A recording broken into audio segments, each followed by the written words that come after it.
I'm Mike Hogue, and this is video 3 in our series on permaculture and money. Talking about life design and livelihood design.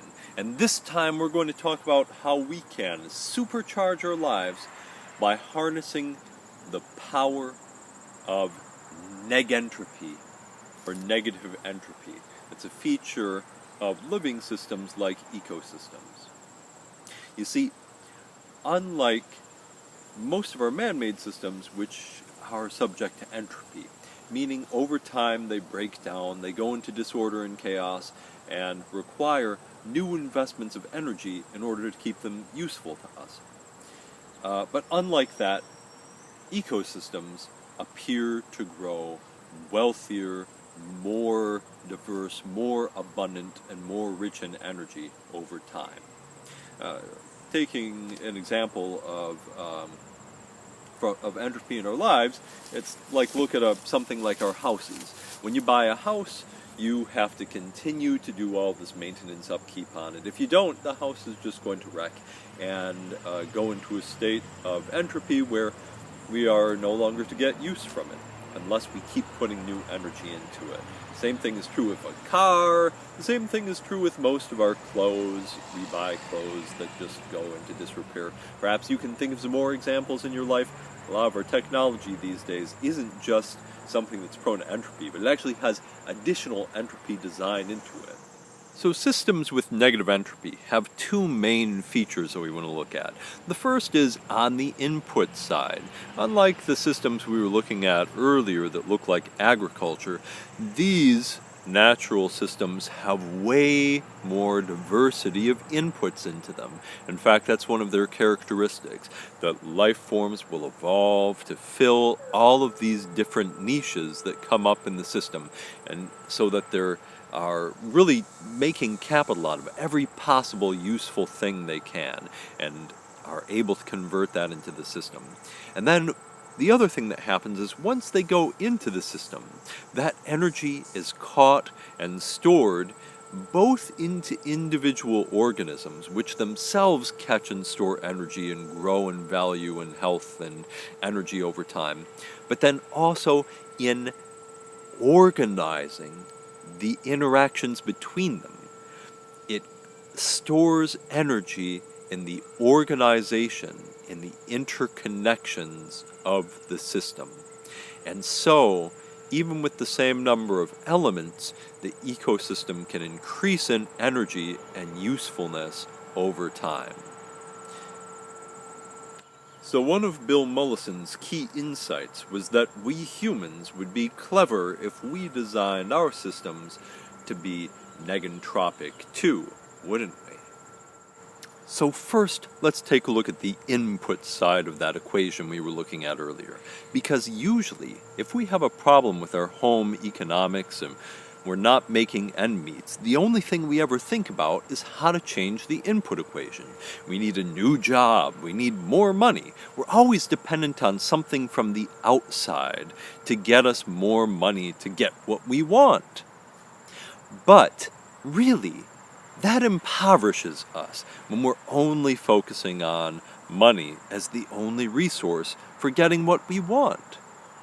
Really, we have many more resources available to us that we're just not thinking about. So one of the tools that we have in permaculture, and that has become popular in a lot of the sustainability movement recently, is this idea of multiple forms of capital. Not just money, not just financial capital, but other resources that we can put to use to change things, to transform things, and to get what we need and what we want. This particular model is from Ethan Rowland of Appleseed Permaculture, and you can see he proposes 8 forms of capital, including intellectual capital, spiritual capital, social capital, material capital, cultural capital, experiential capital, living capital, and finally, financial capital, or money. And I could do a whole hour of discussion on just this topic, but it's something that you can also look up on Google, just searching for 8 forms of capital and permaculture, and you'll find this particular model.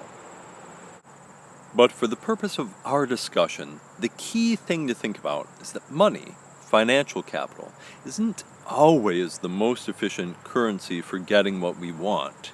In fact, sometimes we look for money and it takes us in the wrong direction from getting what we want. So there's a difference between our salary and our real hourly wage, because sometimes our hourly wage is getting in the way of getting what we want. Take, for example, my list from video 1 of the things that I want to get out of my life, the things that to me symbolize a wealthy, prosperous life. For example, one of those was the idea of peace and equanimity and a focused mind and a real feeling that I'm in control of my life and that my life is workable. Very often, that's something that we look to try to buy, but can you buy a better mind, a better ability to experience life? Can you buy a way to control how you experience your day-to-day existence and how you experience time? In fact, it seems to me that the search for money would take me in exactly the opposite direction to being able to reach that goal. And not only that, but it's something that I could never buy, really, with money. A second one on my list is to experience life in a Dunbar-like village. Dunbar's numbers the idea that we humans evolved to a certain size of community, the folk village. And to me, that's a very attractive way of living. The idea that I know everyone, I'm interacting with everyone in a vibrant way based on our needs. It's a beautiful way of life to me. But if I set out with a business design where I have 10,000 customers that I have a $5 transaction with every year, that way of doing business actually diminishes my customers, and it makes it so that I'm spending all my time with people that I don't really know and that I don't really see as community members but as customers. It really puts me in a position where I have to exploit people instead of really building a relationship with them. So in that case, the pursuit of money specifically might lead me in the opposite direction from where I wanted to go. But if I start out with community in mind, perhaps I can design a structure where I get what I want directly without needing money as an intermediary. That is a more efficient design. Meanwhile, some other form of capital, such as time capital or community capital from this particular model that I'm showing now, which is a Buddhist one, might be more efficient forms of capital to really get what I want. And here are a few more forms of capital that are really important to me personally. One being political capital. It's part of the reason I'm making this video. I want you to be wealthy. If you're interested in permaculture, I consider you an ally politically to me, and I want you to have power. But if you tie up all of your time and your energy and your capital into something like farming and growing yuppie chow for $3 an hour, then you're not going to be able to exert a good political influence in our society and help transform things. You're going to be making yourself impoverished in that way. So political capital is important. Another one to me is time capital. And finally, another really important one is limits. Limits make us feel richer because we set a limit on how much we want. It's kind of ironic, but wanting less allows us to feel more abundance.